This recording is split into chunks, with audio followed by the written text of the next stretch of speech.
Watson's new album is so good! Welcome back to my vlog. Time to recap the progress of my previous video. So the TCK video got 2,849 views, 174 reactions and likes, 30 shares and 34 comments. Oh my god, guys, thank you so much, much love. Keep the love coming in. This vlog is going to be the first one that I'll be officially uploading to YouTube. I'll upload the other two videos someday, probably right after this one. I got a couple of comments. I forgot to mention some countries in my TCK video, so a big shout out to Serbia and Greece. I did not forget you. I promise I didn't. So to follow my previous vlog, we are going to focus on China today. It's still a little personal, but at least it talks about telly. Today we are going to talk about, drumroll please, the top 10 TV shows of my Chinese childhood. A little reminder that some of the shows that you're going to see are not originally Chinese. I'm just going to make a top 10 of the shows that I used to watch on these two very important Chinese television networks, 少儿频道 CCTV-14 and KAKU, which was BTV10 and will forever stay BTV10 in my heart. Beware, you're about to witness some crazy Chinese mythology. Number 10, Men in Black, the series. Imagine our lovely trilogy as an animated series. Whew. I know it was aired on Nickelodeon in the US, but it was aired on BTV10 in China, if I remember correctly. It was genuinely entertaining. An opening that is purely late noughties and early 2K.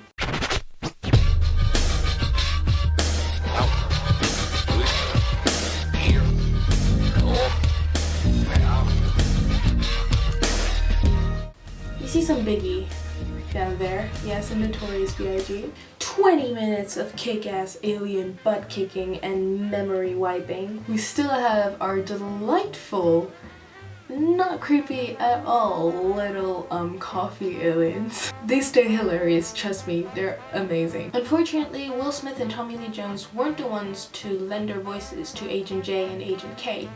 But we don't care here because I used to watch it in Chinese.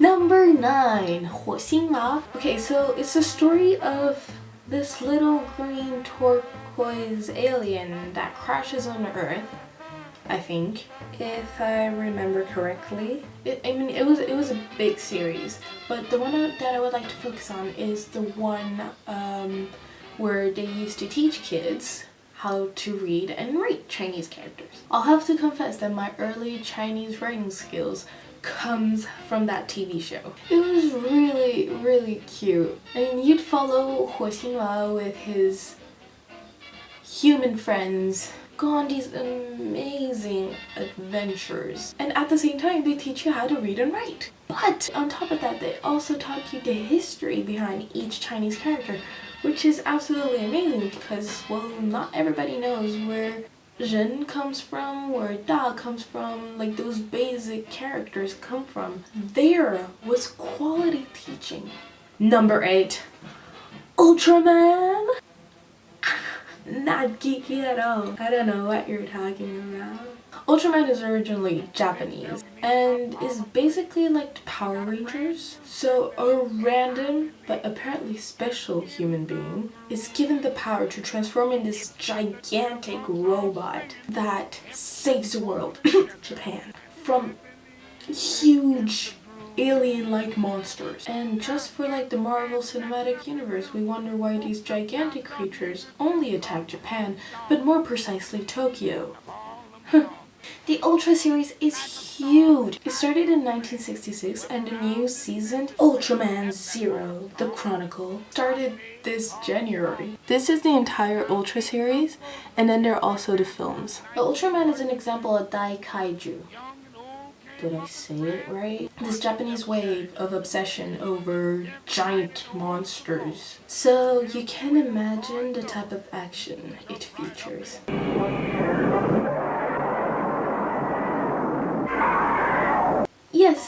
guessed it. Quality television.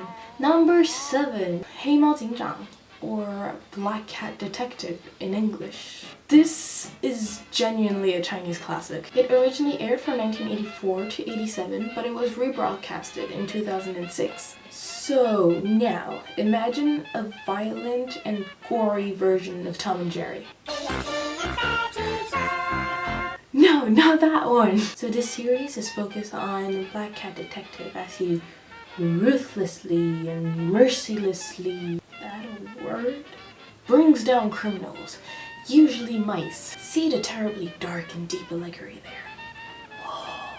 He has an awesome motorcycle and is not afraid to use his gun.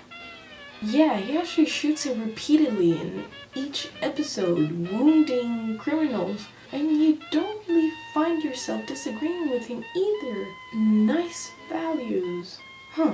Number 6. 还珠格格 My Fair Princess. This one is a little exception. This was not broadcasted on BTV10 or CCTV-14 and is the only live action TV show that is featured in my list. This show is your typical Chinese telenovelas set in ancient times, 18th century to be exact, because it was under the reign of Emperor Qianlong, with lords, servants, generals, miladies, mistresses, tales of power and love and deception, episodes that leave you hanging at the edge of your seat.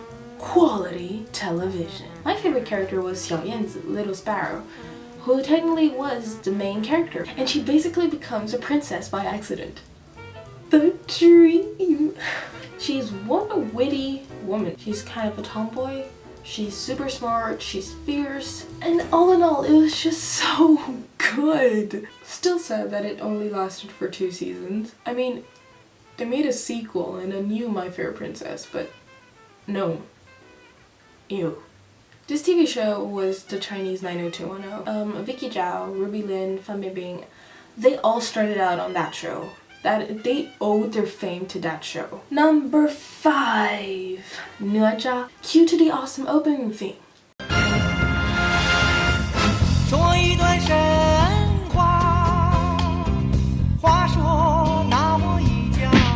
The adventures of this little kid soldier that spends 3 years and 6 months in the belly of his mother before being born. So yes, you've guessed it, he was born as a 3-year-old kid. Shout out to the woman that has been carrying a child in her belly for 3 years and 6 months. Great God. Whoa, but that is not the weirdest part. Oh no. Let me tell you exactly how this boy was born. So Miss Yin, her mother, after 3 years and 6 months, gives birth to a ball of flesh. Yes, you've heard me. A ball of flesh. And this woman's husband, probably the only sane person in the entire story, tries to stop this ball thinking that it was a demon. As anybody would. And N.3 miraculously emerges from this ball of flesh. Ta-da! I solemnly swear that I am not the one who's mad here. We could say that N.3 equals to baby Jesus, but in a more epic way. Epic as in a long poem, typically one derived from ancient oral tradition narrating the deeds and adventures of heroic and legendary figures or the past history of a nation. Thank you, Apple Dictionary. Number 4. 大头儿子小头爸爸. It was such a sweet and adorable cartoon. It's basically all about father and son bonding time. We follow big head son and little head father.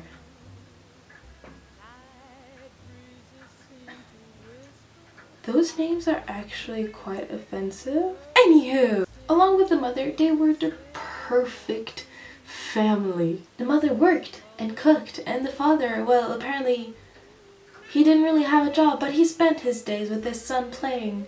How realistic. But mockery aside, this TV show displayed excellent family values. It taught children to be respectful of thy parents and parents to be respectful of thy children. Number 3. Oh, we're slowly getting there.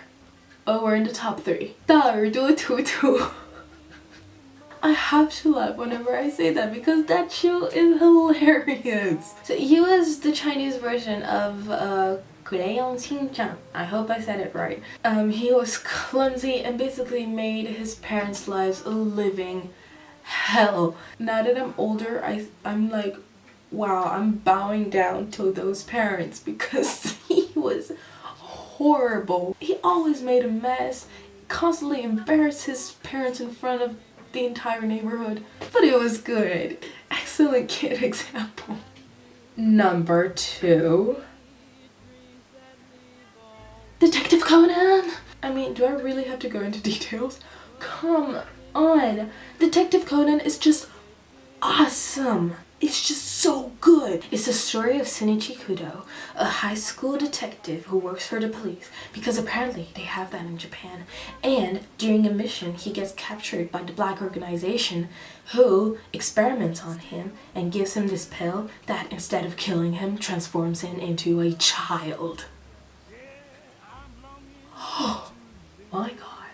From that day on, he takes the name of Conan Edogawa. This TV show is just spectacular. There's mystery, humor, suspense, cliffhangers, major cliffhangers. Awesome! Each episode is like a hardcore clue game. Every kid is just glued to the TV screen, especially at the end of each episode when Conan reveals who the guilty person is and reveals how he deducted all of it. The brains in this kid. If you don't know this show, I absolutely recommend it. You just have to watch it. And finally announcing the winner of this category. Drumroll please. COT! Hoga! Hoga! Awesome opening theme aside.